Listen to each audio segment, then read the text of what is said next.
Vamos lá, voltando aqui. Muito bem, deixa eu voltar aqui também. Já tirei, né, a projeção? Bom, vamos lá, galera. O segundo bloco aqui. Na verdade, a gente teve o Jorge desde o início da conversa, então a gente já foi antecipando algumas questões, mas agora seria a hora de começar uma entrevista mais especificamente com o Jorge e ouvir mais ele sobre algumas coisas. Depois a gente volta para o chat no final da entrevista de novo. Jorge, enfim, aí uma rodada que a gente vai fazer umas perguntas para você. Eu queria começar. Tem o Areia. Temos, vai. Eu queria começar assim, te perguntando bem didaticamente mesmo, para a gente entender o que é esse campo da direita hoje. E, obviamente, tem uma questão histórica, talvez, de que a esquerda, em certo momento, você colocou isso com essa crença de que certos assuntos tinham ficado para o passado. A esquerda também se desinteressou um pouco dos estudos sobre a direita, né? Talvez, é uma impressão que eu tenho, ou pelo menos os intelectuais de esquerda. Mas eu vou fazer uma pergunta que talvez não tenha uma resposta óbvia, mas queria ouvir de você que você acha que tem de novo nesse neoconservadorismo, nessa direita que a gente vê hoje, que tem essa dimensão religiosa, tem a dimensão milenarista, tem a dimensão dos costumes, tem a dimensão de uma relação com a vida e com a criminalidade bastante específica também, que tem as milícias que figuravam antes como, vamos dizer, resíduo criminoso, né, nas mazelas sociais brasileiras, mas que agora começam a aparecer no horizonte como força política. Né? Tem desde sempre uma natureza política as milícias, né, localmente, mas que agora tem relevância nacionalmente, apesar da gente ainda ter leituras que são muito tímidas em abordar isso. Mas desse salseiro todo, que a gente não quero que a gente tenha um mapa conclusivo aqui de o que é a direita hoje, mas você é um cara que estudou o DN, que estudou certas tradições da direita brasileira, antes dessa direita que a gente tem, o que você poderia dizer para a gente que existe de continuidade com essa tradição, se há alguma continuidade, e o que tem de novidade nessa direita que hoje governa o Brasil, que também tem uma pegada global, não é só um fenômeno local. Enfim, só para a gente começar a se aproximar do tema. Não, beleza, André. Cara, quando você pensa, é porque assim, você pode tratar de várias maneiras isso. Quando você pensa na ideia de nova direita, né? Que eu acho que é um pouco isso, para onde sua pergunta leva, assim, né? Essa direita é nova? Em certo sentido, ela tem aspectos novos. Quais seriam esses aspectos novos e o que eu chamaria da novidade dessa direita? Assim? Um aspecto novo, que eu acho que é inegável, é uma direita que é orgulhosa em dizer seu nome, que é direita. Quer dizer, essa reivindicação de ser de direita não é algo que, quando a gente olha a nossa história, esse não é um conceito que é tão comum na nossa história do pensamento político. Diferentemente de esquerda. Porque esquerda sempre foi uma identidade das esquerdas não comunistas. Quer dizer, desde a esquerda democrática, lá que virou o Partido Socialista Brasileiro, dizer que eu sou de esquerda sempre juntou muitos trotskistas que criticavam o stalinismo e juntava esquerdas não comunistas que se diziam socialistas. Tem uma história disso, que você vai remontar lá ao pai do Lacerda, que você falou, por exemplo, e que segue, João Mangabeira. Deixa eu te interromper rapidinho, Lício, porque eu lembrei que o Jorge, eu lembrei que o Lício tinha avisado que vai sair. Eu queria saber se ele já quer deixar uma pergunta, porque aí você emenda as duas. Não, eu tô esperando ainda receber o convite da reunião, então acredito que deve estar. Então eu vou esticando aqui um pouquinho, vou esticando. Tá tranquilo, já o debate já está rolando, já rolou. Segue o baile aí. Beleza, foi mal, Jorge. Segue aí, cara. Ah, tranquilo. Início também querendo me interromper, cara. Interrompe aí, só dá um toque. Beleza. Então, assim, direita não. Então, essa ideia de uma direita que reivindica essa ideia da reivindicação de uma identidade da direita, ela é relativamente nova. Esse é o primeiro ponto, assim, que eu acho que a gente tem que marcar nisso. Um outro ponto que agora, eu também acho que recentemente a gente ganharam mais força no debate público certas retóricas de crítica radical a qualquer ideia de democracia e defesa de um mundo fortemente hierárquico, que é o que eu chamo de ultradireita. Basicamente, minha distinção de direita para ultradireita, eu não gosto do termo extrema-direita porque ele tende a gerar uma falsa simetria com a extrema-esquerda. E aí você tende a naturalizar uma ideia de centro. Mas é um debate que eu não tenho tão fechado assim, não. Mas eu em regra, uso ultradireita. Para mim, a distinção da ultradireita para a direita é que a ultradireita ela tem uma crítica de fundo à ideia de democracia. Quer dizer, a ideia de democracia que pressupõe uma lógica de uma igualdade mínima não lida com ela e não está presente. Aí você pode me perguntar, essa direita que passou a dizer seu nome enquanto direita, que era algo que não se fazia, por exemplo, na década de 80, e nem mesmo tanto antes. Uma figura como Lacerda, ele dizia que direita e esquerda era coisa do passado. Uma figura como Roberto Campos dizia que ele era liberal. Mesmo os integralistas não usavam o termo direita, eles eram integralistas. O termo direita, ele passa a ser utilizado e ele está muito vinculado aqui. Eu acho que é muito vinculado à recepção de um certo discurso público americano. Isso é um tema central que eu acho que é até menos ressaltado do que deveria, assim. Como existe, e isso é outra novidade da nova direita brasileira, quando botando entre aspas, é que eu tenho um problema com o termo não. Eu acho que depende de como você vai usar o termo. Se você vai usar a nova direita para falar que os argumentos são absolutamente novos, não são. Quer dizer, se você pega, seja na história do pensamento político, seja do pensamento brasileiro, você vai achar que dos argumentos de crítica à modernidade radical que já estavam no integralismo, ao ultraliberalismo que você pode achar uma tradição colocada aí, há lógicas neoconservadoras de influência americana, você vai achar figuras anteriores. Quer dizer, mas tem um orgulho de ser de direita que eu acho que aponta para um determinado tipo de intelectual da direita americana que começa a emergir na década de 50 e que no Brasil você começa a ter uma linhagem desses intelectuais. O Lacerda era profundamente influenciado por esse troço. Ele via lá os macartistas americanos falando, tendo uma retórica pública muito inflamada, mas também didática, e ele gostava. O Paulo Francis também emulava muito diretamente isso.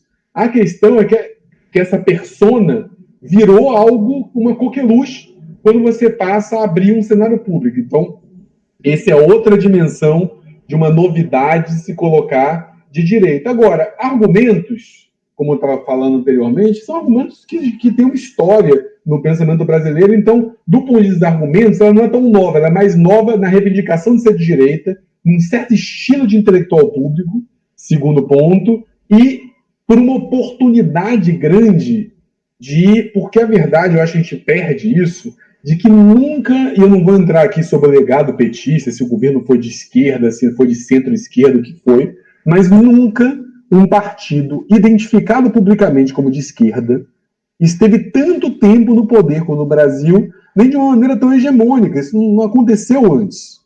Quer dizer, com a reivindicação de uma ideia de ser de esquerda, né? A gente fica um pouco ofuscado pela ideia de que o varguismo estava no poder, mas estava no poder muito pelo PSD, que era um partido centrista, né? Quer dizer, o Dutra faz um governo anticomunista radical, reprimindo greve. O Juscelino cultuava a ideia de centro. Quer dizer, essa experiência de esquerda também abre um certo discurso de uma direita que se afirma como anti-establishment, como crítica, como estando fora. Então, assim, isso permite recepcionar toda uma linguagem da direita que foi criada nos Estados Unidos como crítica ao New Deal, como crítica à hegemonia democrata. Então, isso é meio replicado aqui, mas também retomando argumentos que já estão no integralismo, que já estão no Lacerda na UDN, que já estão na nossa tradição conservadora católica antimoderna, que sempre existiu, e por aí vai. Andrés, quer fazer uma pergunta? Você falou, Jorge, do Paulo Francis, né? Eu vi um filme outro dia falando do Paulo Francis, um documentário, e assim, o Paulo Francis falava início dos anos 90, todas as coisas que se fala hoje sobre as estatais, sobre a Petrobras, etc., isso já estava no Manhattan Connection, por exemplo, né? Esse horror ao funcionalismo público, à empresa pública, essa pulsão privatista, né? Mas diga lá, Andrés. No, molto bom, Jorge. En geral, muchos están falando de direita, etcétera. Por ejemplo, en Argentina, cuando se falaba de direita, sempre tiene una pegada de gestão, ¿no? O sea, innovación, gestão, camisa kaki, tenía hasta una estética empresaria y una lógica de SEO, como gobierno de Macri, ¿no? O sea, y que una filosofía mindful, ¿no? Un vacío existencial, más... Maria Limer. Sí, ¿no? O sea, mas o que trae Bolsonaro es exactamente lo contrario, ¿no? O sea, y él tiene... en esta construcción de esta, y esto es mi pregunta, en esta construcción de una ultradireita, a importancia de los militares en esa construcción, ¿no? O sea, y cómo você puede, porque yo comprendo que después, como você bien falou, esa hegemonía de izquierda, ven una ruptura. No existía posibilidad de una direita o de un establishment voltar al poder si no es por una quiebra institucional. Fue esa volta, existe el período Temer, que es una volta que ainda existía, que foi muito efetivo, não? Ou seja, Temer foi muito efetivo na sua trabalho e não caiu, sendo um presidente de 5%, mas Bolsonaro foi trazendo, se bem começa já antes, não é com Bolsonaro, mas sempre Bolsonaro teve esse discurso das márgenes para um público militar, policial, etc., de márgenes, não de corporação como um todo. Mas depois dessa identificação com a esquerda, essa direita, esa extrema derecha, ¿cómo produce entrar en un... Porque yo lembro que Alckmin tiene un 5% de aceitación y la única variable que existiera Bolsonaro. Mas, ¿cómo es que esa ultraderecha congenia y cría pontes reales con los militares como para poder... Yo comprendo que sin Bolsonaro los militares estaban con un grande problema pela frente, não? Ou seja, o candidato era Alckmin, não deu, na verdade era Aécio, não? Mas depois foi Alckmin e depois foi este cara. Mas então, como se produz nesta... Porque se você vê os Estados Unidos, Trump em momento nenhum está com a variável militar tão importante como Bolsonaro, entendeu? Agora, em Brasil, existe uma coincidência, como você vê esse processo, depois pergunto mais coisas, mas só um pouco para não...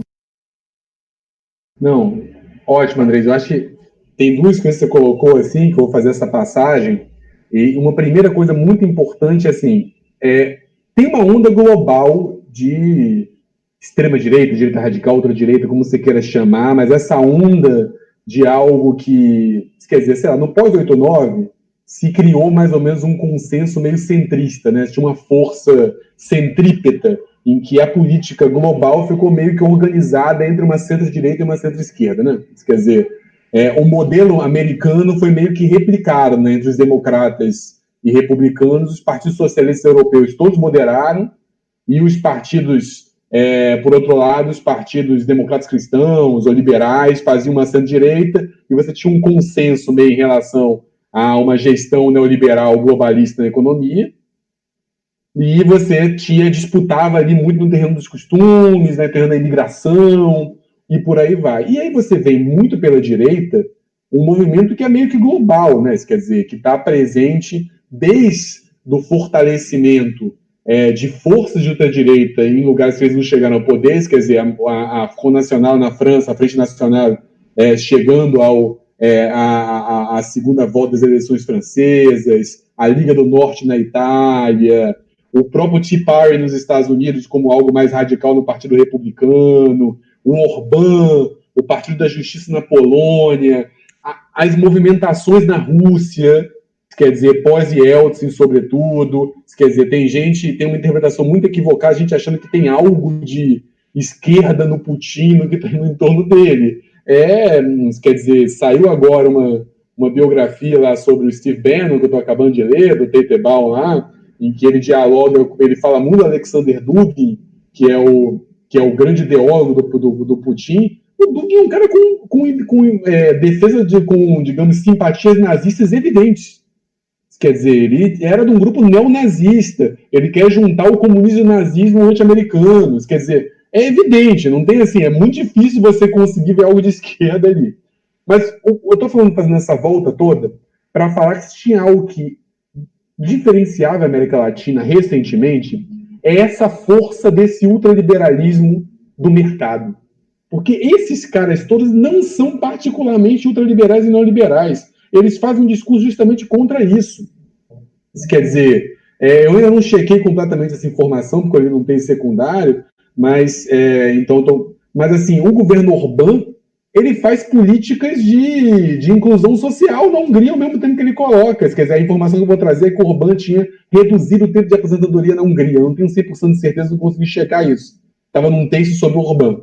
Mas um texto confiável, mas estava apontando isso. Mas, de toda maneira, o Trump faz um discurso, olha, o emprego do americano, claro, é profundamente xenófobo, mas não é neoliberal. A ideia justamente do Trump é que o neoliberal são os democratas, o Partido de Wall Street são os democratas. Essa retórica está presente em todos.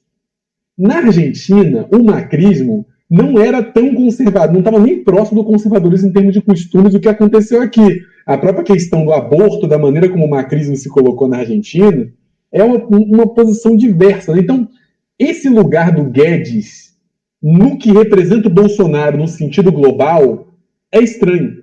Quer dizer, certamente, quando o Guedes foi lá jantar com o Steve Bannon nos Estados Unidos, Steve Bannon deve ter falado, esse cara aqui, porque lá o Orbán fala que o Jorge Soros é comunista. Como o Olavo também fala, de que quem governa é o consórcio dos grandes bilionários que, na verdade, são socialistas. É um argumento olavista. Como é que o Paulo Guedes entra nisso? Isso é uma particularidade da aceitação no nosso empresariado e no nosso capital financeiro de uma ideologia mais radical do que se aceita em outros lugares. Mesma coisa em relação à imprensa. Quer dizer, nos Estados Unidos esse discurso está na Fox News, está lá em determinados lugares. Aqui, quer dizer, teve até um meme, eu não sei quem colocou, que eu li na internet, que o William Bonner, parece que ele fala para o Pedro Bial, como chegamos aqui? Essa pessoa fala, olha, chegamos aqui quando ano passado o Olavo de Carvalho foi no programa do Pedro Bial e foi apresentado como um grande pensador da direita. Chegamos aqui quando o Olavo de Carvalho escreveu no Globo. Chegamos aqui quando você tem uma representação de ultraliberais escrevendo na Folha, gente que defende tráfico de órgãos. Isso não tem nenhum lugar do mundo, nem nos Estados Unidos esse troço é inventado como resposta ao neoliberalismo. Isso é uma loucura, a penetração disso pública. E aí, como que isso chegou nos militares? Aí eu acho que tem uma trajetória dos militares que é muito importante ser colocada, que às vezes eu acho que é pouco ressaltada. Em poucos lugares, a esquerda foi tão dizimada no pós-64 quanto as Forças Armadas. Poucos lugares. Quer dizer, você tinha uma esquerda progressista consistente. E essas pessoas foram caçadas, foram perseguidas, foram por vezes mortas e por aí vai. E você construiu, sobretudo a partir de uma certa lógica em torno da ESG, uma tensão muito à direita no meio militar.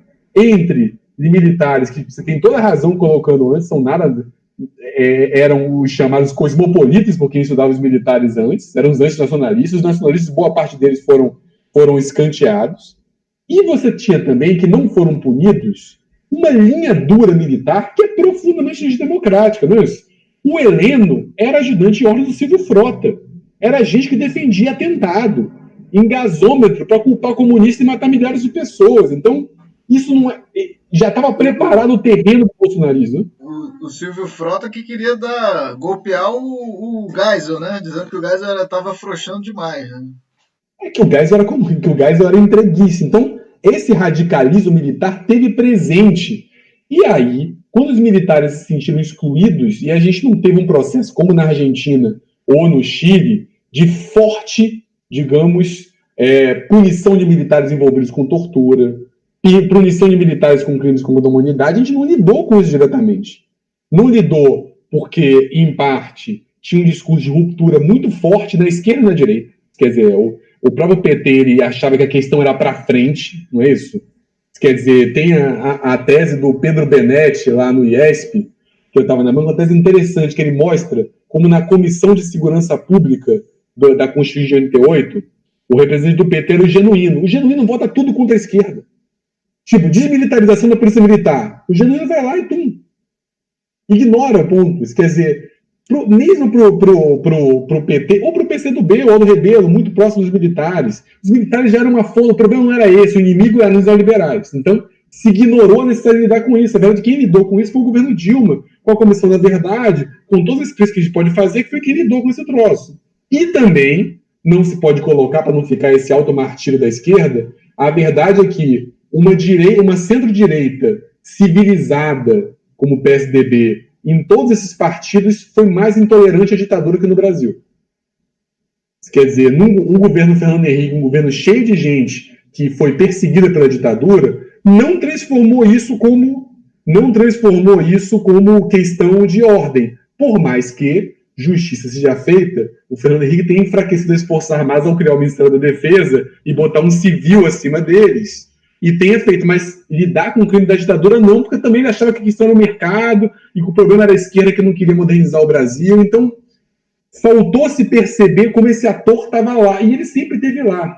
Gente como Ives Gandra Martins, eu estava pegando essas interpretações da Constituição, não tem isso até com o link que você falou lá, ele publica junto com o Paulo Mercadante, que figura o filósofo conservador que era o mestre do Ricardo Vélez, então do governo, um livro logo depois da Constituição de 88 e 89, falando que a Constituição era que a Constituição ia funcionar, que você tinha que ter uma série conservadora, eles sempre estiveram lá, organizados, ressentidos, excluídos do debate público. Então estava presente, e a esquerda e o campo da centro-direita não perceberam, ou da direita mesmo, não perceberam e não viram a necessidade de lidar com isso. Isso cresceu. Isso viu uma oportunidade depois da hegemonia de esquerda, e quando isso é essencial, quando essa centro-direita chuta o pau da barraca da lógica democrática e passa a questionar a eleição, passa a falar em autoritarismo petista, passa a adotar o pau do conservadorismo moral, falar em aborto em eleição, passa a utilizar a lógica de guerra religiosa, tudo isso, quando isso acontece, você começa a perceber, para que eu vou votar no Aécio para falar de aborto? Eu voto no Bolsonaro, né? E ainda tem mais um tema que eu vou voltar a colocar, que eu acho que é um tema que até textos de vocês tratam, que o André tem muito esse ponto, que é essa questão da questão da segurança pública e do grau de violência, sobretudo também presente nas classes populares, que uma boa parte delas nunca teve uma ideia contrária, por exemplo, à loja de extermínio. Quer dizer, aí tem os estudos da Edson Martins sobre linchamento no Brasil, por exemplo, sobre justiça privada. Isso é um caldo do bolsonarismo. A gente não pode achar que não é assim. A gente tem que conseguir interpretar isso. E a naturalização de que a esquerda era naturalmente lulista e de que ocorreu um golpe em 2016, e para mim ocorreu um golpe mesmo. Tiraram de cima. E o bolsonarismo nasce de cima. Mas ele se enraizou nesses valores que estavam lá. No valor do justamento privado, no valor do linchamento, no valor de uma determinada concepção de família, que muitas vezes é intolerante e que é popular, e que a gente tem que lidar com isso. Total, tenho total acordo, Jorge. Eu tenho várias questões, mas eu vou dar prioridade para o chat, colocar as questões que o pessoal está fazendo aí. Só chamar a atenção para o fato de que você falou do Fernando Henrique, enquanto em 99 Bolsonaro estava na televisão falando que ia matar o Fernando Henrique, e que a ditadura não matou 30 mil, e tudo isso era tratado como alegórico.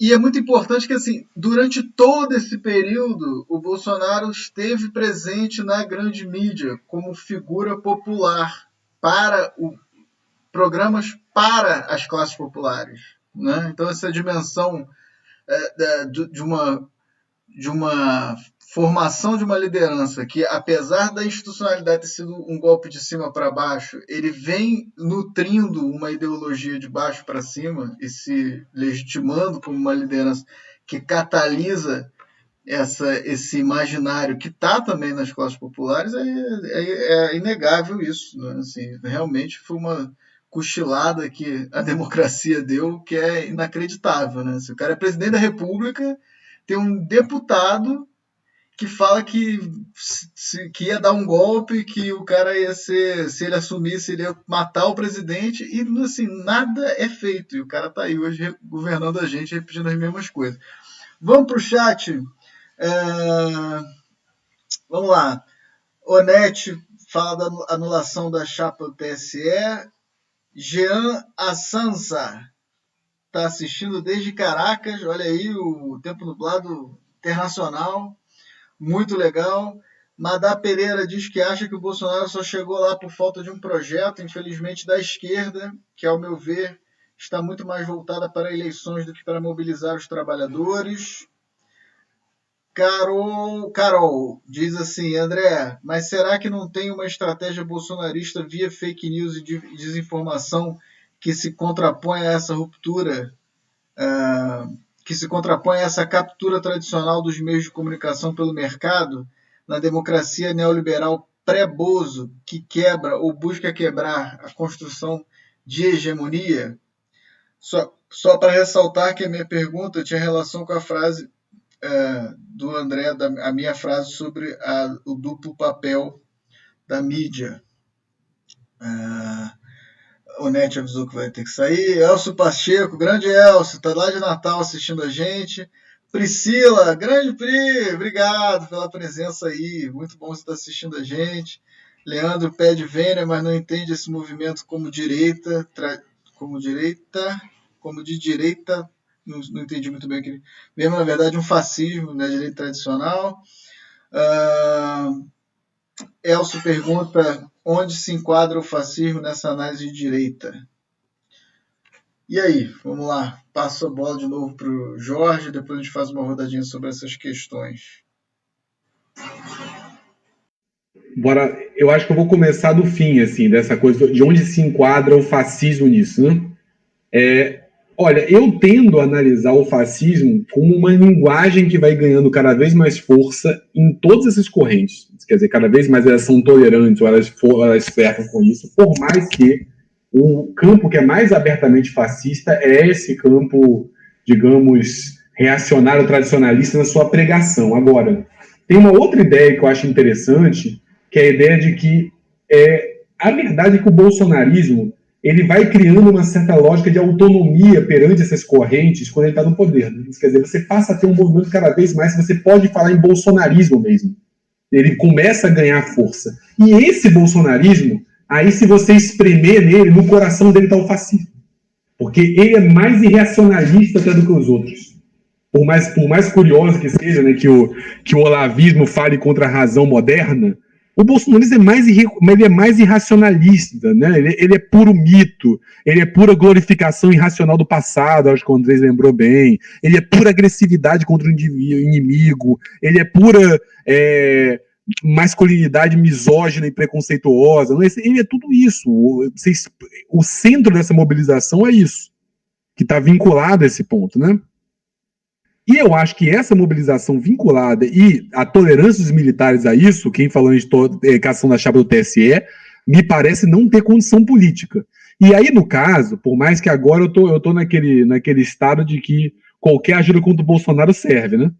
Mas, de fato, assim, se a gente pensar, de fato, não defendendo esse ponto, de fato o TSE caçar a chapa eleita é uma prerrogativa que mesmo os políticos vão ter medo, né? Porque isso vai botar um poder na mão de alguns juízes compostos no TSE, que é um poder gigantesco, né? Imagina, hoje tá, tudo bem, a gente sabe que tem um esquema milionário de fake news que influi diretamente na eleição, beleza, né? Amanhã vai ser a rifa, digamos, um sonho distante que a esquerda volte ao poder, né? Amanhã vai ser a rifa que o MTST fez, não é isso? Na periferia de São Paulo, que vai ser para caçar a chapa da esquerda.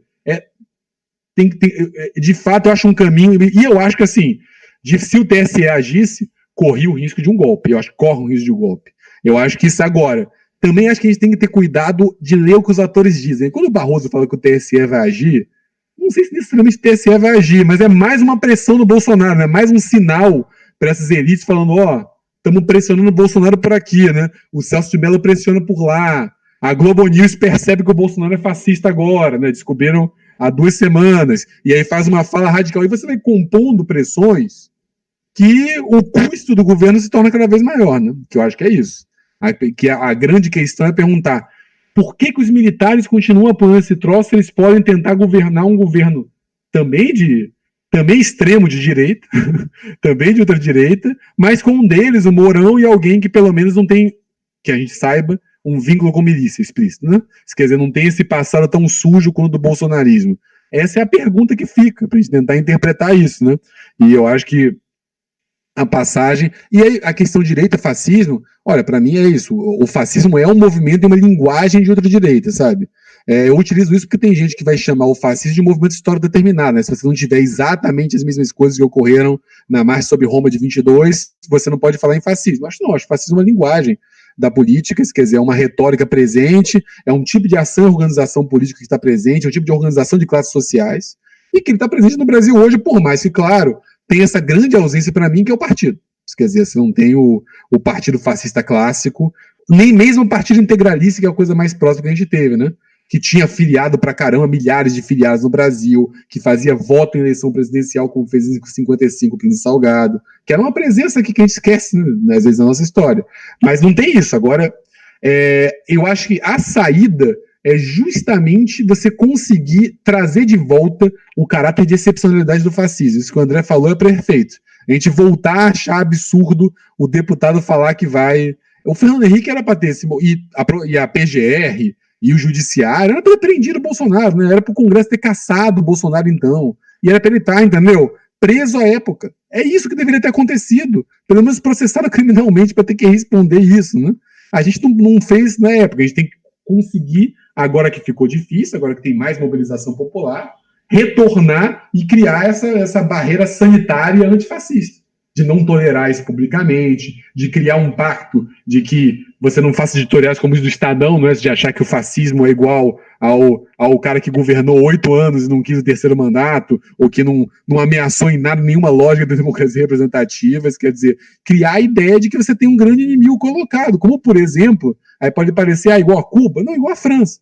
Quer dizer, não é assim, em muitos momentos você teve na França, lá, Chirac, Jospin, a ideia de que vamos isolar, não é isso? Os Le Pen, e vamos isolar a Frente Nacional, porque esses caras são fascistas. Quer dizer, isso já foi feito com o comunismo antes, só para colocar do lado que eu tenho mais simpatia. Mas fazer isso pelo menos com os fascistas, né? Colocar e falar, olha, vamos limitar esse troço. E a saída é por aí. Eu não sei se essa construção se dá por ação de ministro do TSE, sabe? Eu acho que a construção de um impeachment na Câmara, de um processo político, agora, é urgente. Porque quanto mais o Bolsonaro fica, mais ele fala, mais ele tem palanque, mais ele desvirtua as instituições, mais ele esgarça, mais ele aprofunda o golpe. Total. Andrés. Muito bom, aprendendo muito, Jorge. Tem uma coisa que quase pouco se fala, que são os serviços de inteligência, coração fundamental de um governo, não? Ou seja, e mais, tendo em consideração um governo fascista, onde os serviços de inteligência são desplegados em sua plenitude. E que Bolsonaro falou de que, além disso, tem um paralelo, um ABIN paralelo. Primeiro, que você pode nos orientar, iluminar ou falar sobre isso?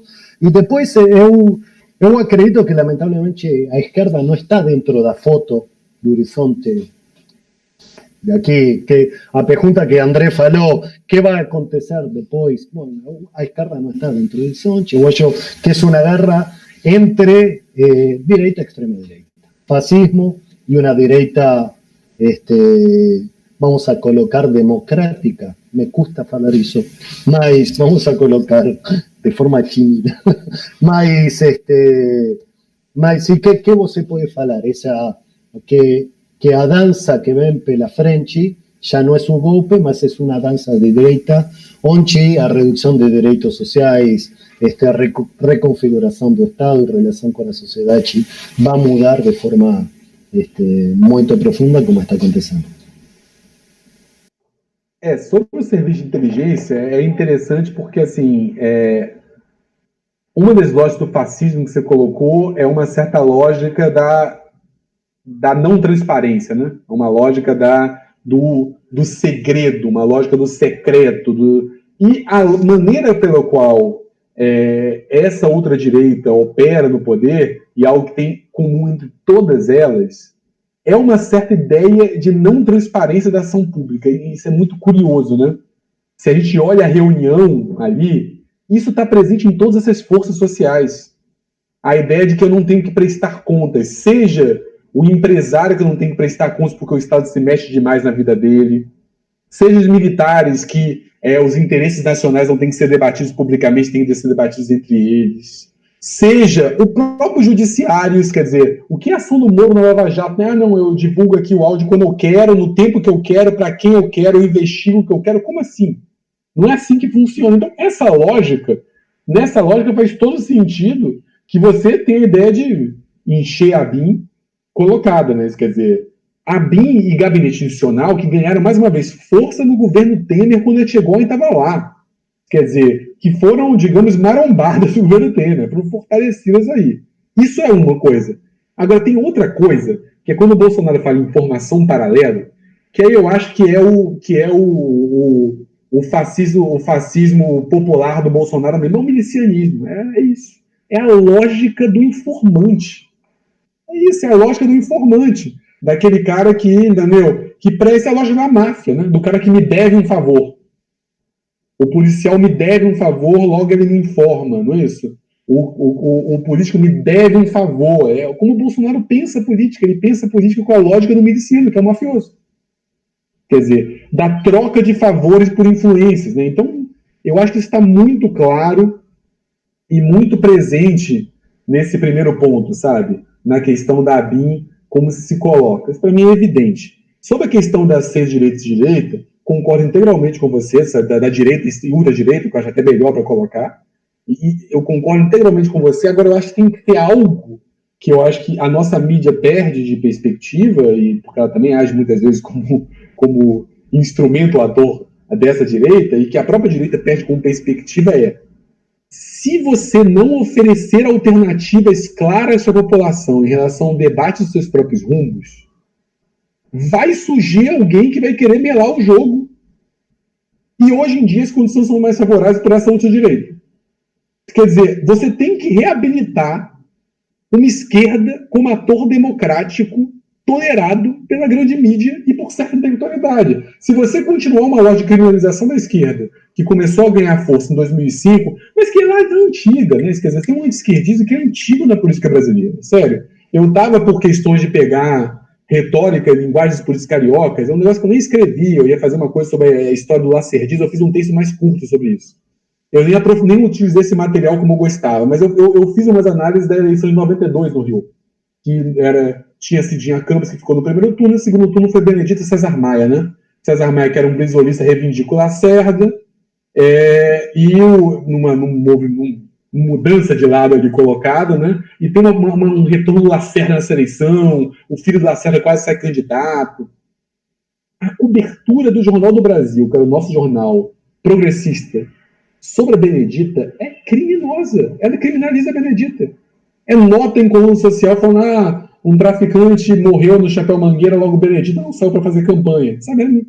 Uma nota neutra, não era uma nota com cara de editorializado do jornal. Então tem um discurso longo de criminalização da esquerda, mas que ele ganhou uma certa dimensão no pós-2004, 2005, quando você passou a ter o julgamento da ação penal 470 lá do Mensalão, que ela ganhou uma dimensão enlouquecida, em que começou a ter quase um esforço de retirar a esquerda como um ator legítimo. Se não tiver a esquerda como ator legítimo, se você criar essa barreira, você vai ter uma outra direita jogando. Porque a população vai querer ter alternativas em relação a isso. Não tem jeito. Então, assim, se a direita quiser, e essa direita uma hora vai ser taxada de comunista, e vai ser perseguida pela PF, e vai ser tirada do jogo, porque é da natureza dessa outra direita fazer isso. Ela ir radicalizando e criminalizando seus adversários. Então, assim, se essa direita não perceber que ela precisa voltar a ter como, digamos, ator legítimo atores da esquerda, atores do campo progressista, não vai ter jeito. Então, assim, concordo plenamente com você, mas acho que parte da questão passa por aí. Isso quer dizer, de você voltar a ter uma esquerda aceitável como tolerável, não como criminalizada, né? Mas mesmo agora, no auge do fascismo, com a imprensa apanhando no Palácio do Planalto, o Estadão faz um editorial falando que, não é isso, que o Lula é igual ao Bolsonaro. Quer dizer, o editorial do dia da eleição do primeiro turno é um editorial contra o Haddad. Não tem uma menção ao Bolsonaro, é contra o Haddad, transformando o Brasil no que eles representam como Venezuela, trazendo a ditadura. E a ditadura do Haddad era os conselhos. Eram os conselhos de políticas públicas, antes era a ditadura do Haddad. Agora tem repórter apanhando e se permanece. Então, enquanto não se resolver isso, e eu acho que é isso, não existe lógica democrática liberal, que era o que a gente vivia no pós-88, que existia democracia liberal aqui entre centro-esquerda e centro-direita, se você não tiver pelo menos uma centro-esquerda tolerada como era o PT. Se você não tiver isso, não tem jeito. Não adianta, porque você vai aumentar a coisa política, a tensão política, e vai ter ruptura. E isso não era o Marx que falava, o Robert Dawes. Você lê lá o Poliarquia, ele fala, olha, tem um momento da tensão política que não tem jeito, que a poliarquia não dá jeito. Mesmo essa democracia limitada, moderada, que não se compromete a reduzir desigualdade, mas que garante eleição de vez em quando e voz para um tanto de pessoas, não vai funcionar. Maravilha, Jorge. Eu vou abrir uma última rodada aqui com o chat. Só queria trazer a questão que a Carol colocou, que é das fake news. E a gente meio que terminou esse bloco. Chegando perto disso, quando a gente fala da postura da imprensa tradicional, né, me parece que é possível fazer uma certa analogia com o que a gente falou a respeito do Fernando Henrique, por exemplo, né? Então, acho que a mídia tradicional foi normalizando uma criminalização da esquerda, uma aceitação do inaceitável por uma falsa lógica da pluralidade. E aí, quando a gente vê agora no jogo atual, esse grupo da ultradireita, né, rifa, inclusive, a mídia tradicional, porque importa, na minha interpretação, não conheço profundamente esse processo, mas me parece que porque importa uma tecnologia de produção de mídia, né, que é o uso das redes sociais com essas máquinas de fake news, etc. Isso me parece muito organizado a partir de fora do Steve Bannon, etc. Ele teve na campanha, eu acho que deixou essa máquina de pé. Então, sem dúvida, tem um papel aí que a grande mídia também agora, qual lugar que ela vai querer ter na história, né? Porque é isso, o Bolsonaro foi lá e falou do Ustra na frente da Mira Leitão, que foi uma mulher que foi torturada na ditadura, na frente do Gabeira, né? E a Mira Leitão se limitou a reproduzir uma nota mal ajambrada no ponto que foi ditada para ela. Quer dizer, qual é o limite disso, né? Qual é a pessoa não levanta e não sai, né? Assim, também tem um... Não é bem eu não acho que seja um flerte, eu acho que a mídia também concorreu para capitalizar uma certa pulsão de extrema-direita que estava no ar aí, que a mídia, de certa forma, jogou com isso durante muito tempo. Então, eu acho que, sem dúvida, a mídia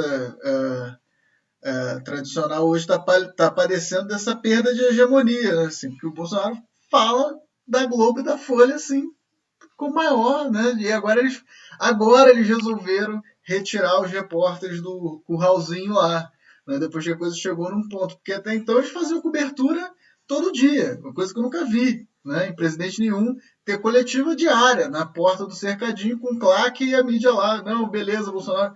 Também fizeram sempre esse papel de normalização. Aí teve a Aline Moreira aqui, nossa colega, que já participou algumas vezes do Tempo Nublado, colocando o seguinte: a ideia da continuidade entre a pequena e a grande política, do bolsonarismo encontrando eco nas formas de justiça popular, não sei, acho que teria que ser matizada pelo nível do deslocamento da dominação de Estado.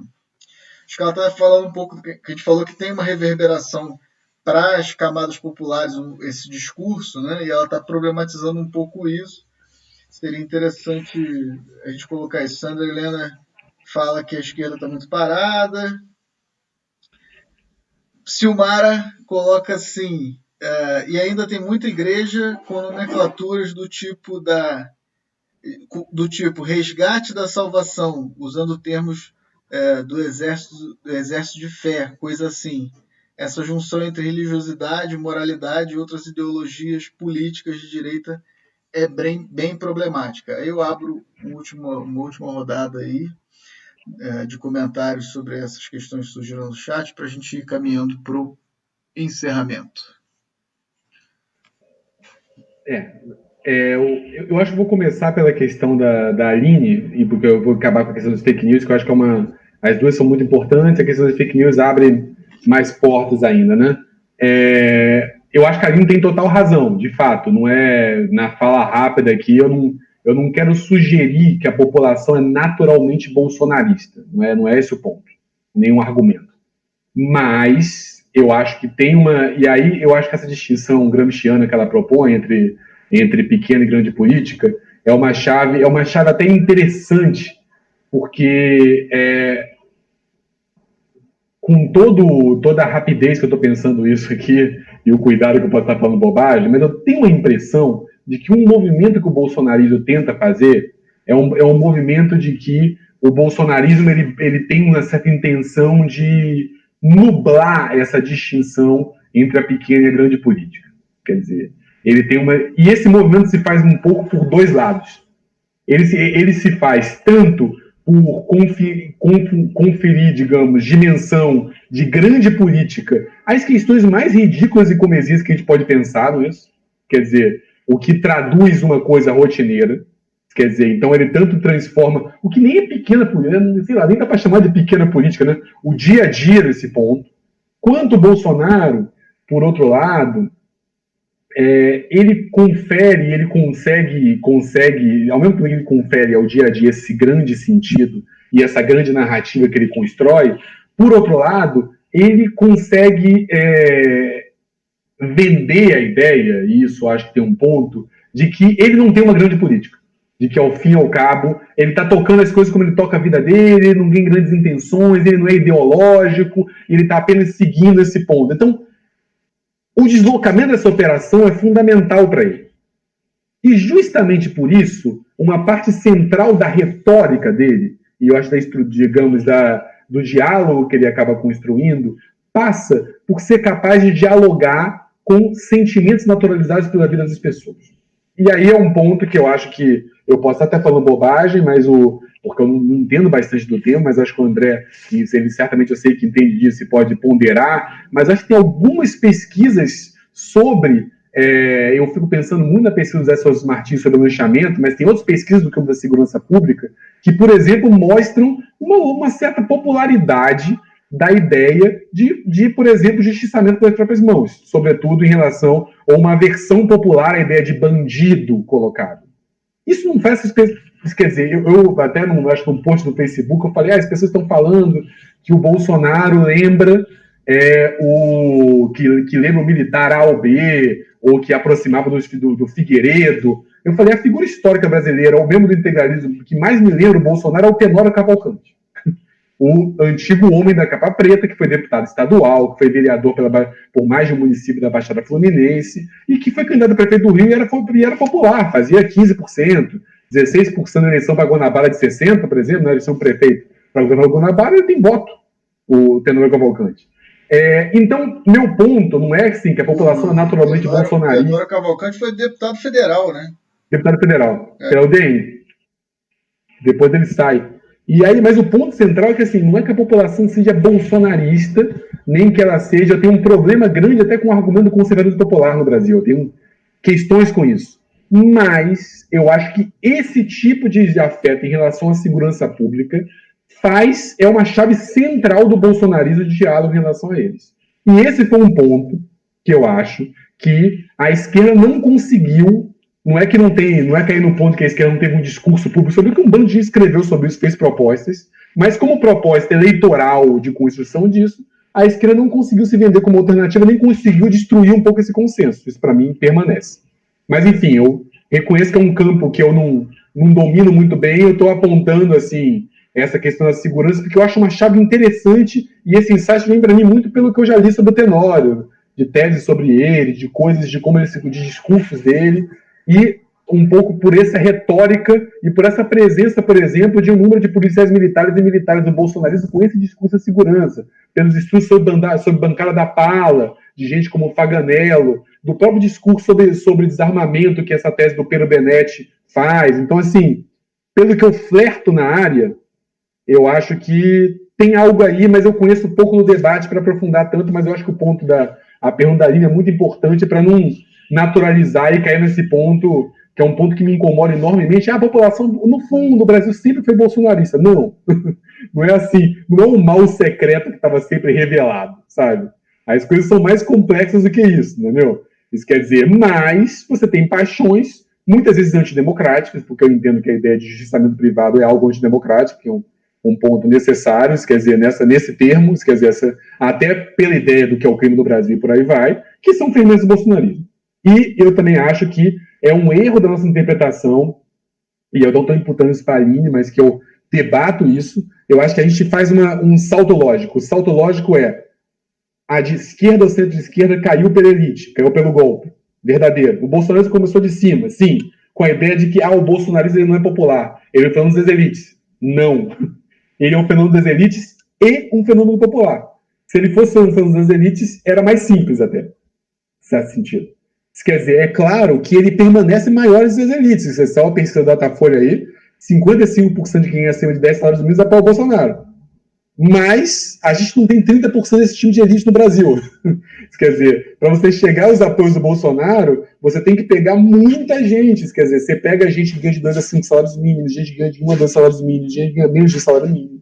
Isso quer dizer, gente que trabalha com telemarketing, gente que trabalha no Uber, gente que trabalha entregando coisas em graus de precarização enormes que defendem o Bolsonaro. Isso quer dizer, então, eu acho que tem as próprias baixas patentes das polícias militares. Isso quer dizer, então, assim, eu acho que tem um debate aí que eu entendo pouco, mas que eu sinto que tem algo por aí, mas eu posso estar falando bobagem. Sobre as fake news, aí eu acho um tema muito interessante, esse tema da imprensa, né? Porque eu acho que o próprio termo fake news é um problema, porque isso também é uma construção da imprensa que tem uma certa ideia de que ela tem a verdade, né? A questão é muito mais o modo de produção de debates públicos, né? O modo de produção dos discursos públicos. Quer dizer, e aí eu acho que tem também algo, não sou especialista, mas eu acho que eu entendo um pouco mais pelo que eu venho lendo, estou longe, que são as variantes de discursos de cada tipo de produção da fake news, né? Isso quer dizer, uma coisa é bot no Twitter, outra coisa é perfil no Facebook, outra coisa é o Instagram, que é passado fundamentalmente pelo seu ciclo familiar, que você não controla a origem da mensagem, e por aí vai. O que é inegável em todo esse ponto é que essas redes sociais permitiram novas formas de organização de política. E que essa direita, não só no Brasil, mas no mundo todo, percebeu o terreno fértil para esse troço e criou forças políticas a partir daí. Quer dizer, tem um podcast que eu até indico que vocês, que eu ouvi semana passada, que é um podcast do New York Times, chama Rabbit Hole, Buraco do Coelho, está fazendo a menção a Alice no País das Maravilhas, que eles fazem um negócio, vão pegar a radicalização pelo YouTube, e eles fazem um negócio muito interessante, que é um cara que chegou a ser, que era um cara que via, sei lá, 4 mil vídeos de YouTube por ano, assistia 10 horas de YouTube por dia, uma loucura. Esse cara que trabalhava com entregas, trabalhava com coisas, que o cara entra no YouTube para ver jogo, começa a ver autoajuda, daqui a pouco ele tá vendo radicais racialistas cristãos que defendem a morte de todos os não-europeus nos Estados Unidos. E esse cara, depois, ele por alguma razão percebe, ele sai disso, faz um canal, e ele abre o histórico dele com os repórteres do New York Times. E eles veem, cara, ele vai entrar para ouvir a autoajuda do cara, o cara dá autoajuda, menciona um radical cristão. O YouTube indica esse vídeo. Quer dizer, o YouTube vai radicalizando, cara. Então, tem um conhecimento dos logaritmos das redes sociais que eu não tenho, mas que é um conhecimento de pesquisa importante em cada um desses pontos, que a direita percebeu isso, de que discursos mais radicais iam ser volumosos e que você ia organizar um bando de gente que ia... Aí a questão não é você desconfiar da imprensa, é você desconfiar de qualquer discurso público. O discurso vira privado, que é o WhatsApp. Quer dizer, eu me informo pelos canais de YouTube de quem eu conheço e pela minha família e amigos no WhatsApp. Então a gente perde o debate público. Claro que a grande mídia contribuiu para isso, a botar a gente no debate público de maneira, sabe-se lá como, não é isso? Isso quer dizer, em certo momento na grande mídia, as pessoas começaram a chegar como de figuras de destaque para ganhar like, para pegar rede social, para atacar a esquerda, quando se deslocou esse centro, né? Você passou a tolerar a coisa. Então a grande mídia foi responsável. E durante uma boa parte do tempo, a grande mídia produziu fake news. Não tem nenhuma dúvida disso. Agora, o buraco é mais profundo com as redes sociais porque elas desacreditam ser debate público. E agora, na pandemia, a gente está tendo essa dimensão muito concreta desse troço. E a gente não sabe como lidar com isso. E aí eu vou só encerrar aqui, que eu já falei pra caramba dessa resposta. Me impressionou muito um vídeo que bombou num debate da CNN, eu vi nas redes sociais, que é o Freixo debatendo com um policial federal do Rio Grande do Sul, que é o Biratã Sanderson, eu acho. Posso estar falando errado o nome dele. Mas um deputado do PSL. O que me impressionou nesse debate? Como o deputado do PSL utilizava com tranquilidade a ideia de guerra de narrativa para não dar para ele nenhum compromisso com a verdade. Aí o Freixo fala, olha, mas que o Bolsonaro homenageou é um fato. Está lá na ata da Assembleia Legislativa que o Bolsonaro homenageou o miliciano. Isso não são narrativas diversas sobre o mesmo ponto. Ele foi lá. Se você questionar isso, não tem como. Ele não são guerras de narrativa. Então passa a ideia de que a política passa a ser lógica de robô e coisa. Isso certamente não é brasileiro. E tem um debate grande, tem categorias que eu acho que são ruins, como de guerra híbrida, mas tem categorias interessantes, como o uso que o Steve Bannon faz, e compreensões de negacionismo, e compreensões de debate público, que é um debate gigantesco e que parte da ascensão ao direito não pode ser compreendida sem passar por aí, sem pesquisas teóricas sobre esse campo e sem pesquisas empíricas sobre a radicalização produzida em cada uma das redes sociais. Perfeito, Jorge. Assim, sobre esse ponto das classes populares, ou a questão da Aline, ela disse lá no chat que ela entendeu o ponto. Eu tenho acordo contigo, Jorge. Eu acho que são pesquisas que, na verdade, estão para ser feitas. Tem alguma coisa já de etnografia e tal que traz informações sobre isso. Mas eu acho que o principal para pontuar é que o bolsonarismo é um fenômeno do ponto de vista institucional de cima para baixo, mas ele possui uma certa base social também, né? Como você falou, esses 30% não são só os 2% mais ricos que foram os primeiros a embarcarem no bolsonarismo em 2018. Tem uma camada de, vamos dizer, de isolados da democracia liberal, né? Porque o abismo sociológico aqui no Brasil é gigantesco, né? Então a gente falou isso acho que semana passada ou retrasada. A gente estava tentando fazer uma certa sociologia disso assim, a quente, né? O abismo é tão grande que tem uma parte das classes populares, né? Para a gente falar assim mais no plural, para não universalizar demais a análise, né? Mas que é uma galera que comprou a ideologia da democracia liberal, digamos, de ascensão social, de mobilidade, de sucesso, de empreendedorismo, de vencer na vida, que não é a elite branca tradicional e nem a nova elite, nem os que chegaram lá, né, as Vera Loyola dos anos 90, mas é uma galera que não chegou a lugar nenhum e que foi alimentando um tremendo ressentimento, que é uma galera de classe popular, mas que é predominantemente branca, que não é moradora de favela, quer dizer, que está ali ela está do outro lado da margem, vamos dizer assim, né? Tipo, essa margem que a gente analisa não é uma margem monolítica, né? Ela tem matizes. E essa é uma parcela considerável da população, né? Gente, por exemplo, que ao longo dos anos do PT talvez tenha tido acesso à educação superior, mas que não conseguiu ascensão social com a educação superior, por exemplo, né? Então isso vai alimentando esse ressentimento. E aí a Silmara chama atenção para o discurso religioso, de guerra espiritual, etc., que também é estudado bastante pela antropologia, que também faz parte desse caldo de apoio, porque aí oferece uma narrativa consoladora para essa desilusão com a democracia liberal. Isso não é um processo só brasileiro, é um processo também que se dá na Europa, nos Estados Unidos fortemente, né, muito fortemente. Lá ainda mais fortemente, porque a ideologia do do sucesso, do self-made man, isso é muito mais presente do que aqui. E isso tudo é canal para isso, né? O Appadurai publicou, a gente não gosta muito de ficar trabalhando com referências aqui, mas como a gente está fazendo um programa hoje bem de análise mesmo, a Isis, minha companheira, antropóloga, e ela me indicou um artigo do Appadurai que ele faz uma análise muito interessante, que foi publicada no site do LEIC, do grupo de estudos que ela faz parte lá no IFIX, no laboratório que ela faz parte lá no IFIX, e que ele considera esse movimento da extrema-direita, ele usa a extrema-direita, eu acho, hoje, muito caracterizado pelo que ele chama de uma revolta das elites. E aí ele diz que uma característica dessa revolta das elites é disfarçar o seu elitismo de anti-elitismo. Então, quer dizer, ele produz um discurso elitista que se disfarça de anti-elitismo, com essa ideia do establishment, de se colocar contra o establishment, etc.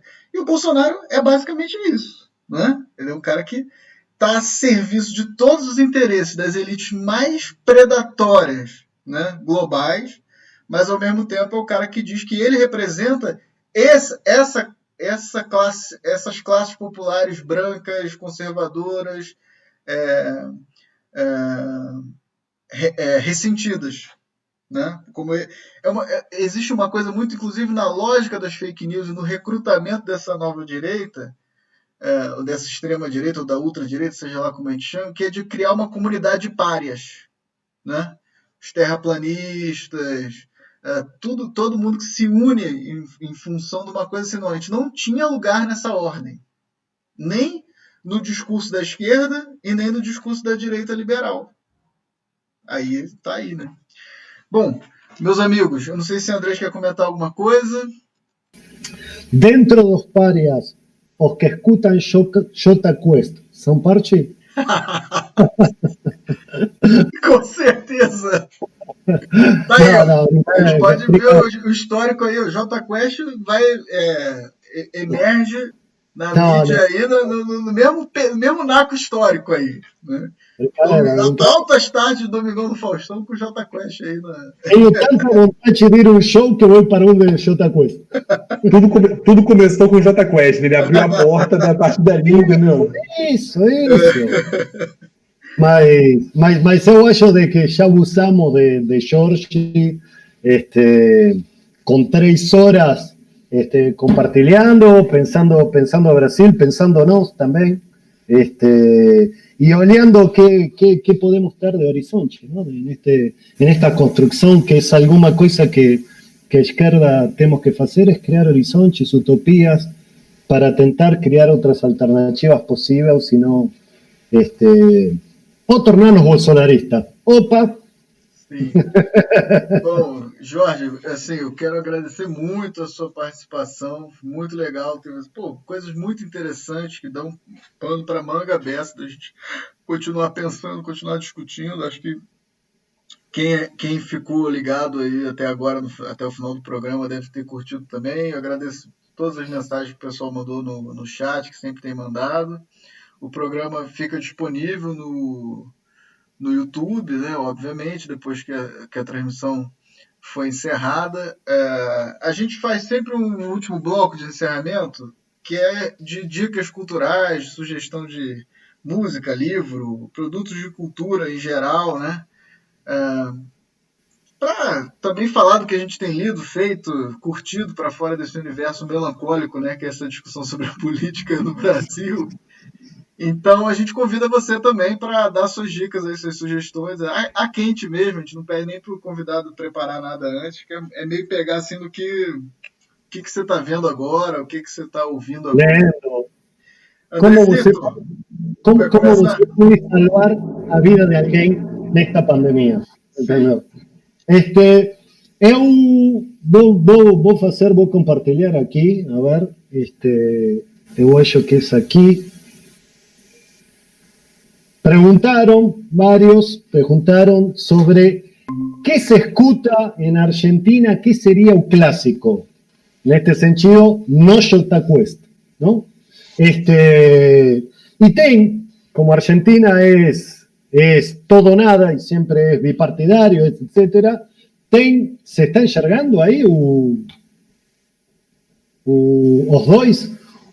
Dos grandes grupos se llama Patricio Rey y sus Redonditos de Ricota. Comenzó como un grupo anticultural, siempre fue un grupo muy contestatario y se tornó un grupo directamente que os seguidores falan que es una misa, una religión. Então, es un dos mayores grupos de Argentina. Hoy en día ellos se separaron y solo continúa o cantante por su lado, todos los músicos también por otro lado, mas es una banda estructural del hockey argentino. Ahora coloqué aquí que se llama La Mosca y la Sopa, que es cuando comenzaba el menemismo en Argentina y el rock siempre se expresa, el rock y todas las artes se expresan y uno puede comprender a historia de los países a partir de arte. Entonces, es interesante. Pero otro lado, era un grupo, como falei, anticultural, contracultural, y hoy en día es extremadamente popular. Y do otro lado estaba Soda Stereo. Tal vez no Brasil conocen por la música que Capital Inicial fez dele, que aún no lembro cómo se llama aquí, mas Soda Stereo siempre fue más mainstream, un rock más para toda familia, mas fue la primera banda de rock conocida en toda América Latina, que fue suceso en los años 70 en toda América Latina. En geral, cuando pensamos en música latinoamericana, tal vez los que moran en Brasil poco conocen de todos estos grupos que tuvieron mucho suceso. Patricio Rey, los Redonditos Ricota, conocido como Los Redondos, no atravesaron las fronteras de Argentina. En geral es muy conocido en Uruguay, en otros países, mas no como Soda Stereo, que fue el primer gran grupo de rock de América Latina. Mas yo quería mostrar las capas, así pueden pegar en cualquier lugar ahí. Y de literatura, ya que estamos hablando de todo esto, vamos para las bases, a comprender nuevamente un poquito las cosas. Brasil Nunca Más, un libro que puede tener críticas, no críticas, 6 años de trabajo, fundamental para comprender muchas cosas que repetimos, para comprender un poco las miserias. Es muy importante. Con Bolsonaro estamos en una disputa de memoria, y parte de comprender esa disputa de memoria en un fascismo es también conocer la historia. Entonces, es un libro muy importante, entre muchos otros, mas es un libro muy fácil de adquirir, puede ser en PDF en cualquier lugar, etc.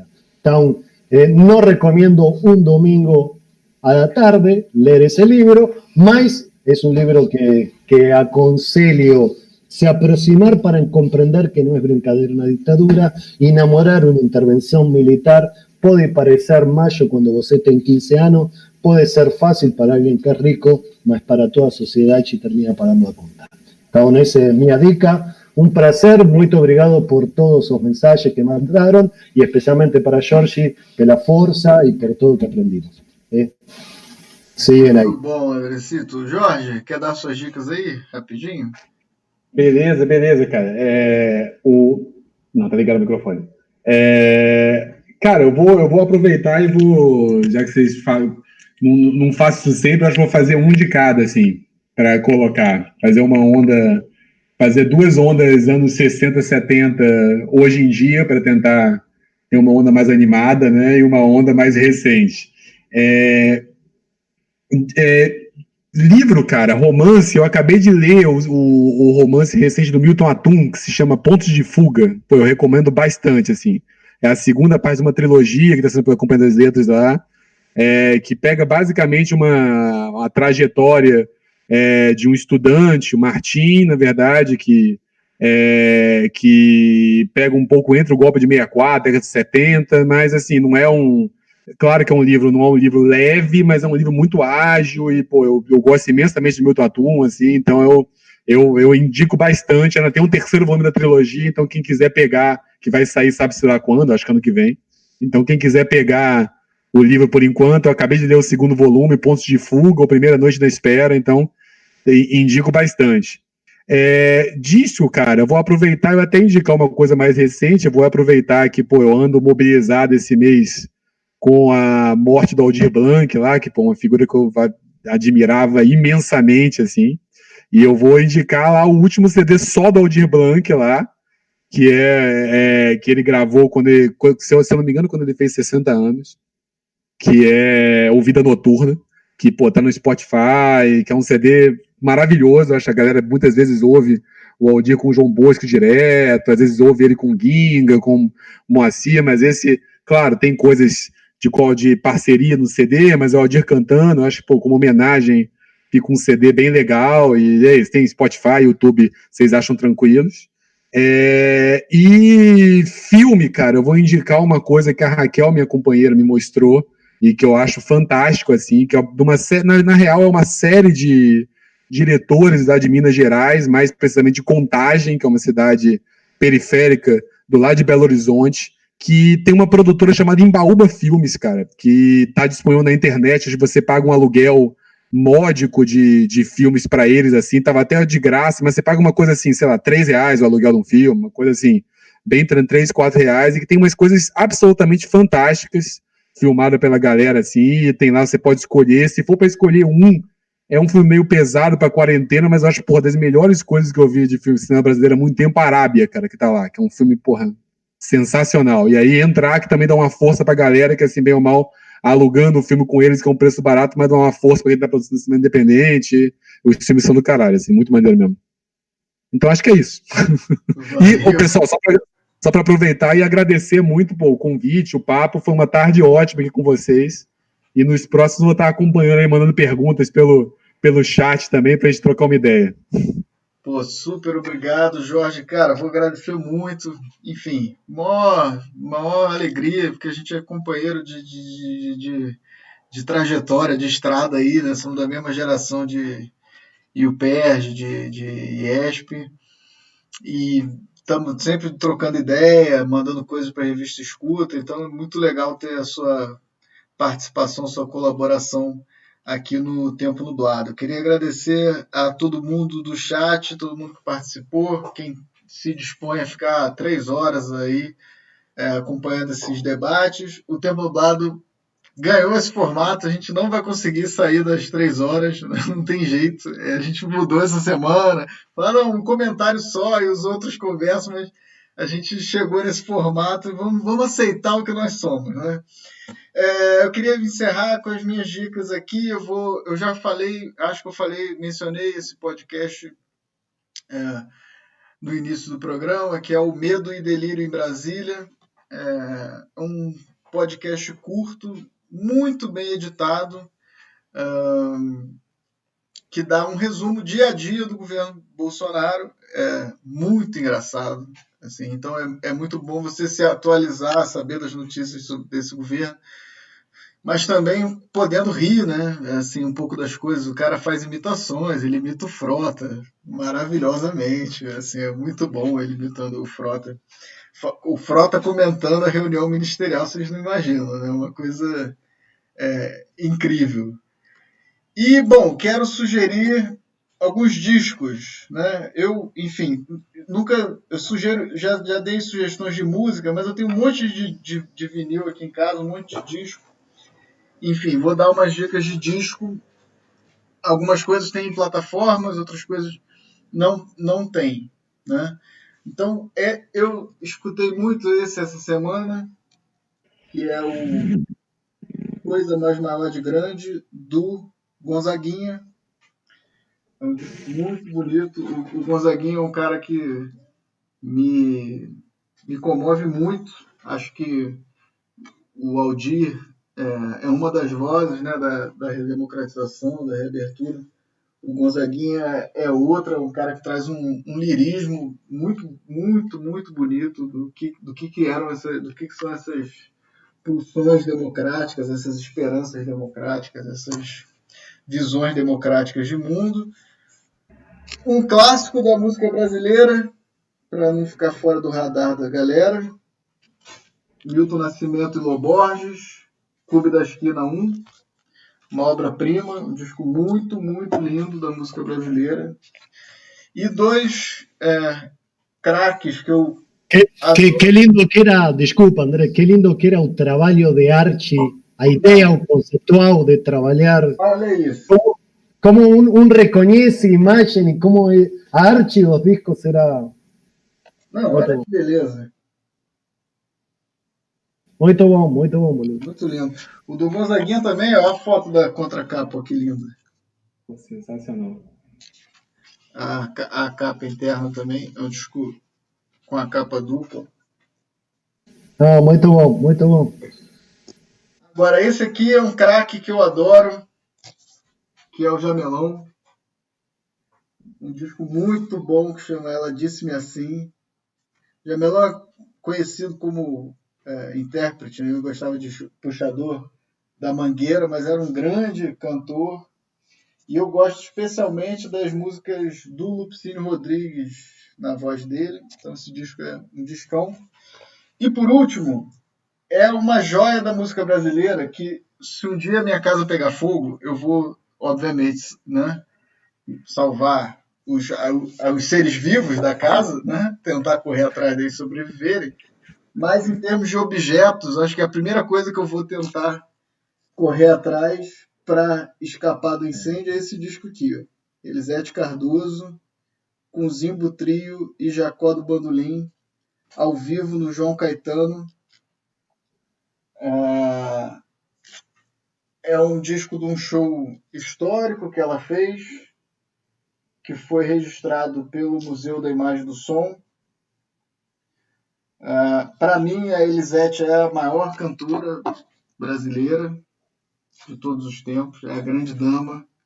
E esse disco é muito bonito e é histórico porque ela junta o Zimbo Trio e o Jacó do Bandolim, que não tinham uma certa rusga, né? O Jacó do Bandolim, ainda com a tradição dos grupos regionais de música de choro, né, e tal, resistindo muito à questão da bossa nova, e o Zimbo Trio como esse trio jazzístico de bossa nova e tal, e ela bota os dois no palco com as interpretações mais lindas que vocês podem imaginar. São 3 volumes, eu tenho os 3, esse aqui é o volume 1. Uma beleza, uma belezura. Que tem uma gravação do Jacó do Bandolim tocando Chega de Saudade, que é uma beleza, no volume 3, eu acho. Bom, então é isso, meus queridos. Muito obrigado. Muito bom. Tudo de Prazer. bom. Um abraço para todo mundo que está em casa. Esse foi o Tempo Nublado. Até semana que vem. Muito obrigado pela presença de todos, por acompanhar o programa.